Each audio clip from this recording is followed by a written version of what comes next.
থেকে চলে গেছি, কৃষ্ণকে কিন্তু কখনো নিতে ভুলিনি।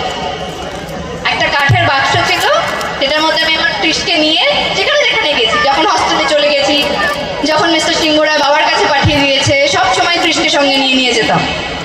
তো সেই কৃষ্ণ আবারও আশীর্বাদ করেছেন বলেই তিনি নিজে আমার বাড়িতে এখন আছেন, আমার বাড়িতে এসছেন।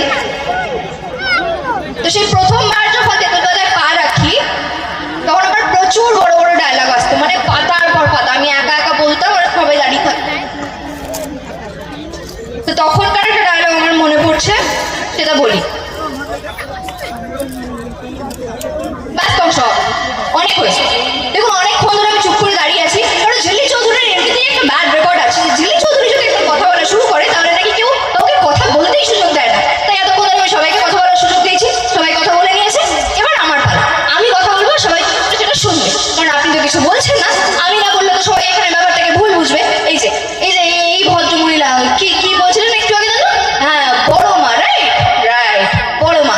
উনি হাতে একটা বড় থালা নিয়ে দাঁড়িয়ে আছে, আর ওই যে আপনার মা, ওটা আপনার মা তো?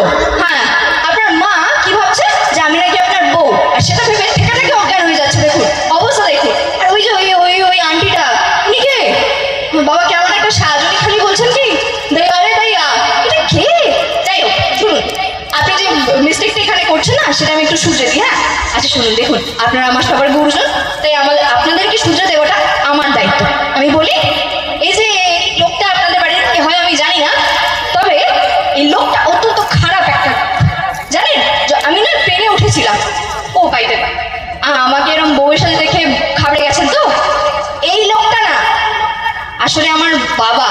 আমার বাবা না একটা ছেলের সাথে আমার বিয়ে ঠিক করেছিল, কিন্তু আমি তাকে বিয়ে করতে চাই না, কারণ আমার তো স্বপ্নের রাজকুমার আছে।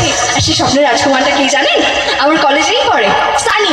আমি তো সানিকে বিয়ে করবো বলেই পালাচ্ছিলাম, কিন্তু ব্যাস ট্রেনে উঠে এই লোকটার সাথে আমার দেখা হয়ে গেল। এই লোকটা স্টেশনে নেমে উল্টে আমার গায়ে পড়ে গেল, দিয়ে আমার উপরে চটপট করছে। ঠিক আছে, সেটা তাও মেনে নিলাম, কারণ ঝিল্লি চৌধুরীর মনটা অনেক বড়, এমনি সবার উপর রাত দেখায় না। তার উপর আজকে তো মনটা একটু বেশিই ভালো, তার কারণ আমি যাচ্ছি আমার সানির কাছে আট্টুনগরে, সানিকে বিয়ে করবো বলে। ও দেখেছেন তো, এই ঝিল্লি চৌধুরীর এটাই একটা দোষ, বারবার ট্র্যাক থেকে বেরিয়ে যায়, যেটা বলছিলাম।